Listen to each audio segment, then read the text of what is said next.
Well, hello there. I'm back! This video might be a little disorganized because of all the crazy stuff that's been going on while I was making it, but today I'm basically going to be showing you guys all of the Spidey stuff that I've been working on for the last few months, including my suit, my new web shooters, and of course, the long overdue web fluid tutorial, which I know a lot of you have been waiting on, so let's go ahead and do that first.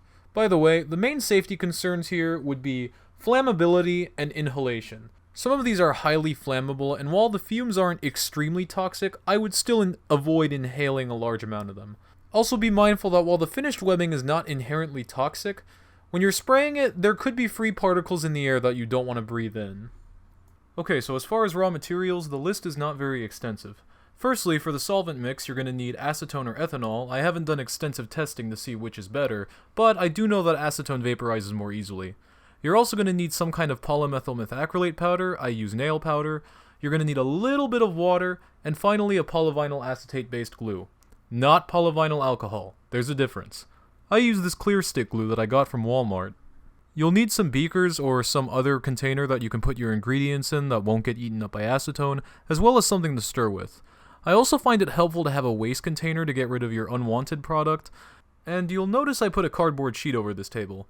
That's because this process can get quite messy if you make mistakes, so if you care about what you're working on, I would advise putting something over it. And finally, handheld spray bottles to test your finished formula. Now the first step is to create our solvent mixture, which is a mixture of acetone and water.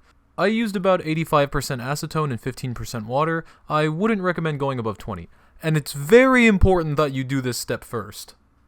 And now this part is sort of optional, but next you're going to want to put in a generous amount of PMMA powder and stir it until all of it dissolves.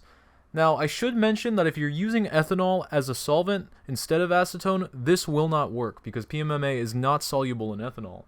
The role of the acrylic polymer is to basically stiffen up and strengthen the formula a bit, but it's not entirely necessary and the effect isn't very dramatic either.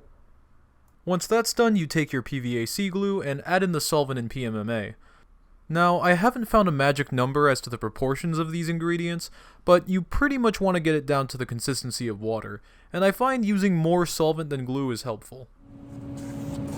Also, side note, if any of you are disappointed that I'm just doing basic chemistry and not using actual spider silk or something, sorry, I'm not a trained chemist.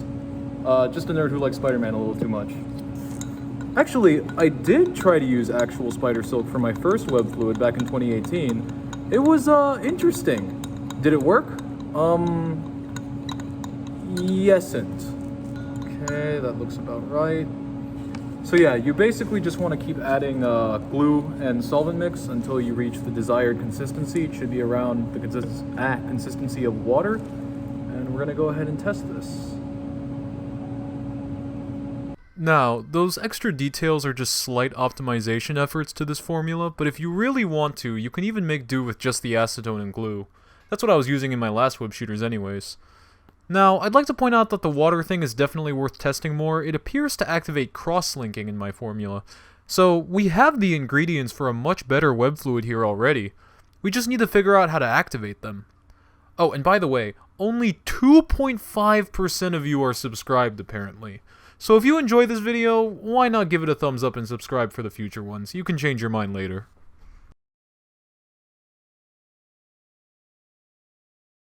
Oh boy. Where do I even begin? The process for making my suit was, putting it lightly, time-consuming, disorganized, and stressful.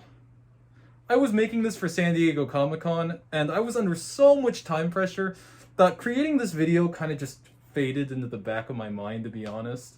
So I was kind of just pulling out my camera at random. Still, I will do my best to explain exactly what I did. Oh, and very important to note that the creator of the base sewing pattern of this suit was none other than the GOAT of Spider-Man cosplayers, Sensational. Great creator, highly recommend you check out his Insta. Wouldn't have been able to do this without his work. But anyways, let's just rewind back to the beginning. Alright, so as of this recording, the date is June 22nd. Now I'm actually going to San Diego Comic-Con, for which I leave to California in about 32 days. So whether or not I can actually complete this project with almost no sewing experience whatsoever is yet to be seen. Now, I did say almost, and that's because I actually have done one sewing project. I made a costume back in high school, but upon pulling out the sewing machine, I quickly realized something. I'm gonna be honest. I don't remember how to use this thing. So anyways, I started practicing basic sewing while at the same time also designing what I wanted my suit to actually look like. I knew I wanted classic, but I was basically going for a mix of a few different aspects. My main inspiration though was drawn from the 2024 Ultimate Comics run. Unfortunately, I wasn't able to execute every idea I had for this suit, but maybe next time.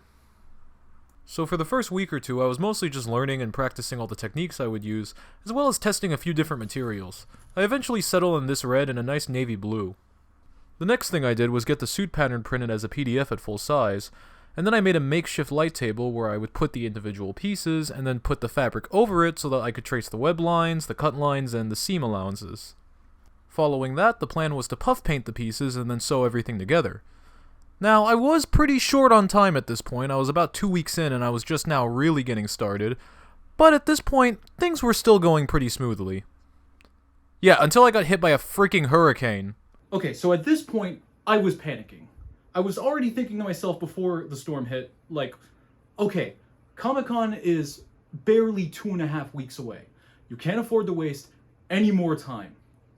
And I guess I was just so focused that it completely slipped my mind that, like, a freaking hurricane was coming. Oh, and to make things even better, I left all of my stuff that I needed at the lab, which was closed, along with, like, everything else. I couldn't even find a pint of stress-relieving ice cream because all of it melted when... Oh, yeah! The power went out for almost a week. It was so hot. It was so hot that I had to build a fan. Anyways, I'm getting off track. So there I was, sitting in, like, my 85-degree plus house, trying to puff paint all the red pieces. Now, the night the storm hit, I actually started cutting the blue pieces, and then when the power went out, I finished cutting them. Luckily, I managed to borrow a light table. I found an office space through personal connections that did have power that I could use my sewing machine at. But, anyways, all of this was pretty much pointless because I messed up the paint job on the red pieces, and I screwed up the pants on the blue pieces, meaning I no longer had enough blue fabric, and I couldn't get any more because the fabric store that I bought it from locally was closed until who knows when. So I had to get a new material.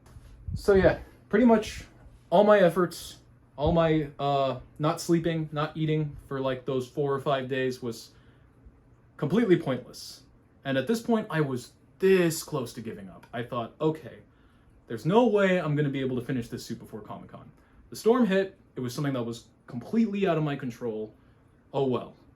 But I wanted to keep trying anyways, just get as much as I could done, and maybe I could finish. At this point, I honestly felt like Peter in Homecoming when Tony takes all his tech away, except in this case, Iron Man is a hurricane.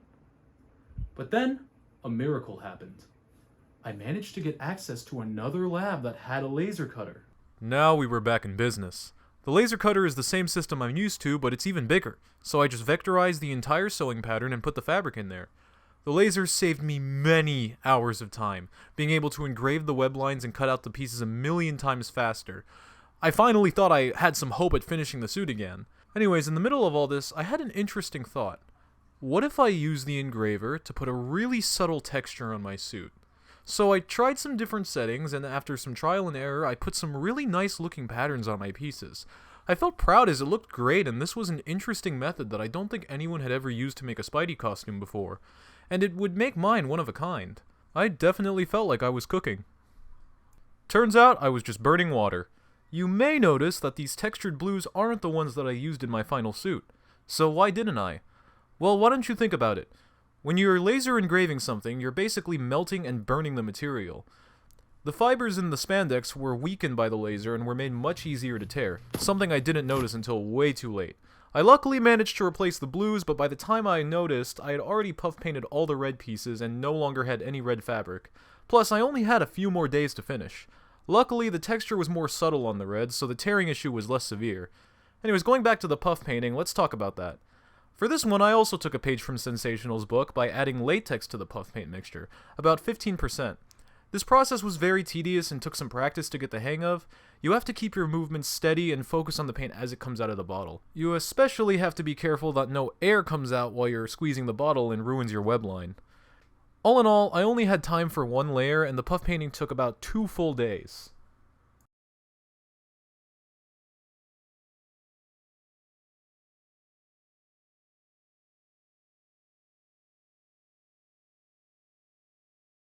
Much later.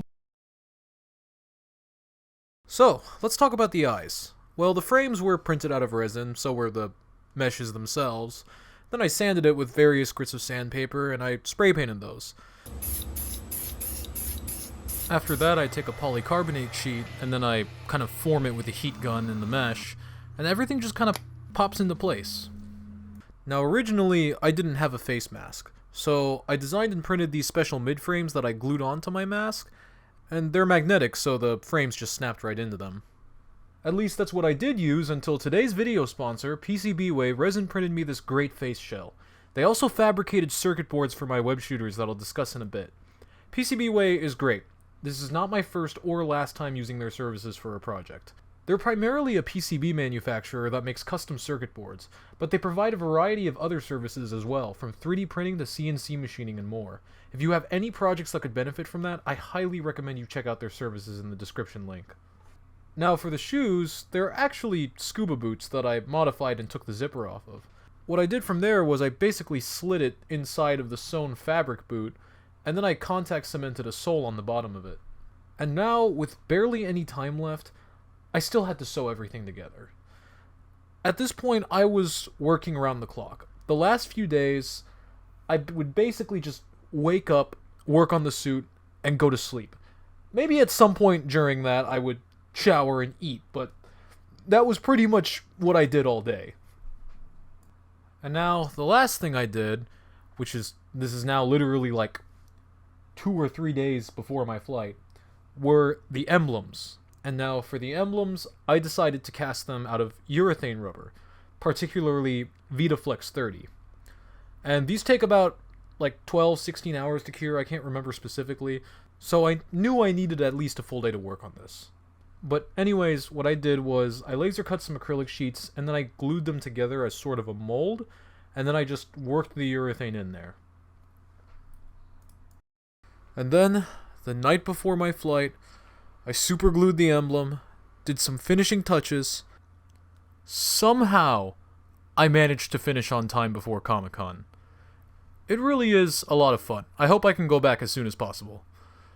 Now, unfortunately, I didn't really record any video of said fun, so I'm just gonna promise Neverland you guys and you can look at all these still photos. Oh, and random, but I was also the Joker for a day. I meant the emotional damage guy. Alright, so after I got back, even though I was busy with school, I used whatever time I could to work on these web shooters. And now these rely on the same basic principle that my old ones used, with my now minimally improved web fluid, pressurized cartridges, small solenoid valve, etc. But this time I wanted to make reusability a priority, as last time, as you know, my web shooters clogged just hours after first use. The main problem was that the glue would stick to the return springs on the inside of the valve, so I took them apart, removed the springs, and hit them with a Teflon-based dry coating, pretty much an anti-stick spray. While I was intending to keep these web shooters about the same size as my last ones initially, I decided to try even smaller valves so I could make room for something else, a microcontroller. Think about this for a moment. How does Spider-Man fire his web shooters from a button on his palm, but not accidentally do so when closing his hand or making a fist? Well, in some versions, he achieves this by having a feature that makes his web shooter only fire when double-tapped quickly. And I can do exactly that with this small Arduino Beetle. And for the cartridges, I came up with something pretty cool. My idea was pretty simple. There would be a main cartridge body with a pressurization inlet valve for butane that would be made from a butane pencil torch. At the top end would be a rubber sports ball valve that normally stays sealed. Then on the web shooter itself, a matching inflation needle. Once the cartridge was inserted, the needle would push open the rubber valve and cause it to inject into the web shooter solenoid. I used a lathe to clean up the torches and a horizontal bandsaw to cut them down to my desired length. I thought it would be simple enough to seal the rubber valves on the top, but... Alright, so a quick little update, unfortunately not a very good one. Basically, I can't get this rubber valve to stick onto this metal cartridge. Now, silicone rubber doesn't really like sticking to much of anything. I've tried a few different adhesives and epoxies. I've tried E6000. Surprisingly, the thing that's worked best so far is super glue. Held up for a few minutes before the gas pressure blew it off again. I don't really know what I'm gonna do. I might have to switch to a different cartridge. I may have to, maybe I'll make some kind of compression fitting. I don't know, I'll figure it out. 3 hours later. Okay, so I think I might have possibly found the solution to our problem. So what I did so far is I took the rubber valve and I put it on a small washer that I found. And the idea here is that the washer is going to adhere better to the cartridge since it's made of metal.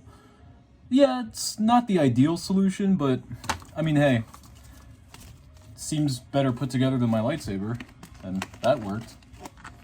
I don't know. We'll try it and see how it goes. Do you guys have any ideas on... Did I put it on the wrong way? Yes, I did. If you guys have any ideas on how to improve my web shooter design, or maybe my suit, go ahead and leave them in the comments. To be honest, if this doesn't work, I'm not 100% sure what I'm gonna do, so hopefully it works. After I worked that out, I made a pretty big change. See, I was going to do the Andrew Garfield web shooters again, hence the circular PCB, but I was having some issues putting it together. Plus, while the smaller valves worked, they needed extra juice and I hadn't designed my circuit with a voltage divider in mind. So I ended up deciding it was just easier to just whip up a new design entirely. I went for something more comic inspired this time. I printed out the main body, and after that I followed the same painting process as my last web shooters where I used graphite powder to give it a nice metallic finish. I soldered all of the electronics on the inside. It wasn't pretty since I wasn't using a special printed circuit board anymore, but it worked out just fine. The code worked, and just as intended, it only fires when double tapped. Then, I laser cut some stainless steel panels for the wristband, and assembled those, and basically just fit everything onto an elastic band. And with that, the web shooters were completed. Now normally this is the part where we do an epic sequence with Spider-Man music of me using the web shooters in action.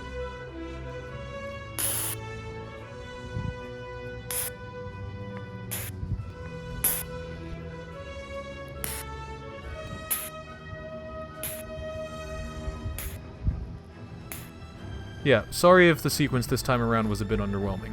To be honest, I just didn't have the time or help I needed to this time, so...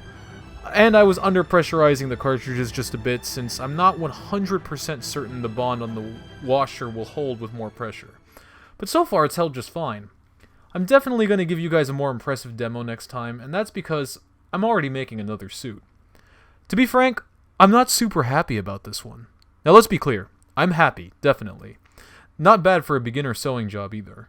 But it's just not the suit I wanted to make.